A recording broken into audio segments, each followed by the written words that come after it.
O Rafa é católico. Se ele não fosse, ainda assim a psicologia tomista poderia interessar a ele. E pensando agora, porque eu sou super adepta à terapia, para alguém que queira, que procure um terapeuta, um psicólogo, essa pessoa necessariamente precisa ser católica, já que estamos falando de um santo? Em absoluto, né? A psicologia tomista cura almas, sejam estas quais forem e sejam quais forem suas crenças com relação à transcendência, inclusive almas ateias. Ela não impõe uma religião. Não, né? a psicologia tomista não é uma religião, apesar de a sua grande referência ser um doutor católico escolástico, doctor communis, o doutor de todos os doutores, o mais santo dos sábios e o mais sábio dos santos. Porém, o que ela trata do ponto de vista clínico e das definições relativas à vida humana, ela trata no plano, antes e acima de tudo, da natureza. Então, questões atuais. Vou dar um exemplo aqui para tornar a coisa um pouco mais visualmente tangível, né? Culpa. A culpa é um conceito que foi demonizado no século XX. Todo mundo diz, artistas de TV, não tenho culpa de nada, não me arrependo de nada. Não se culpe. O que é de uma estupidez cavalar. Porque a culpa desde sempre foi nada mais, nada menos do que a consciência objetiva da transgressão de uma norma, transgressão esta que traz consequências para a pessoa. Então, a culpa, antes e acima de tudo, ela se dá no perímetro da ética ou da moral. Podemos usar os dois nomes. Ora, quando eu me culpo de algo de maneira realista, isto significa que algo estava sob a minha responsabilidade de ação e, de alguma maneira, eu ou não agi de acordo com o devido ou agi contrariamente. E aqui entra uma das coisas, não sei se o Rafael concorda, mais decisivas na diferença entre a psicologia tomista e todas as demais. Na tomista, o intelecto está no centro da personalidade.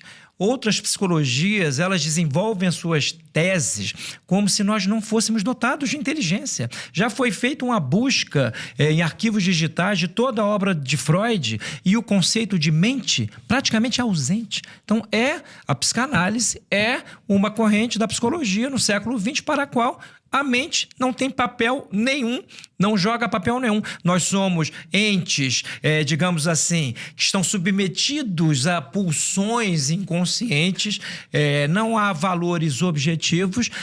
Na verdade, acaba-se por achar que a realidade é uma projeção do eu que sente, que pensa, que se relaciona. O próprio ego, para Freud, é um escravo do id e do superego, ou seja, da opinião vigente e também de uma instância inconsciente. Então, é uma coisa decisiva dizer para uma pessoa que ela tem capacidade de, por meio da sua inteligência, adquirir critérios objetivos de ação aqui e agora e, a partir deles, ter uma baliza segura para tudo. A moral não é uma invenção de um diabinho ou de um anjinho que ditou umas normas e nós devemos copiar cegamente. A moral é a própria inteligência quando se espraia para a realidade, adquire critérios de certo e errado, de melhor e de pior e age de acordo com as circunstâncias da melhor maneira possível. E esses critérios não são presos ao tempo. Não são presos. Critérios perenes. São critérios perenes. E nós vivemos numa época em que todos parecem esmagados pelo momento presente. Exato. O agora se transforma em agonia para o homem contemporâneo que não tem balizas de nenhuma espécie. Não é à toa que as doenças psicológicas, elas crescem em escala geométrica. Suicídio entre idosos, coisa absolutamente natural, porque o idoso presumivelmente já sofreu, já passou, ele está cansado de viver até mesmo para se matar. Suicídio entre crianças, o que é completamente antinatural, porque para alguém querer dar cabo da própria vida, isso significa que a pessoa já sofreu coisas mais ou menos graves ao ponto de pensar que é melhor morrer do que viver.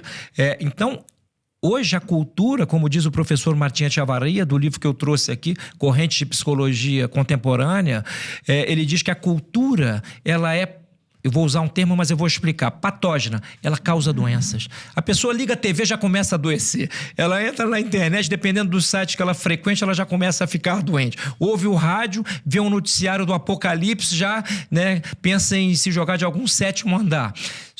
Então, vivemos num tempo que é fruto dessas visões do homem que geraram tais psicologias.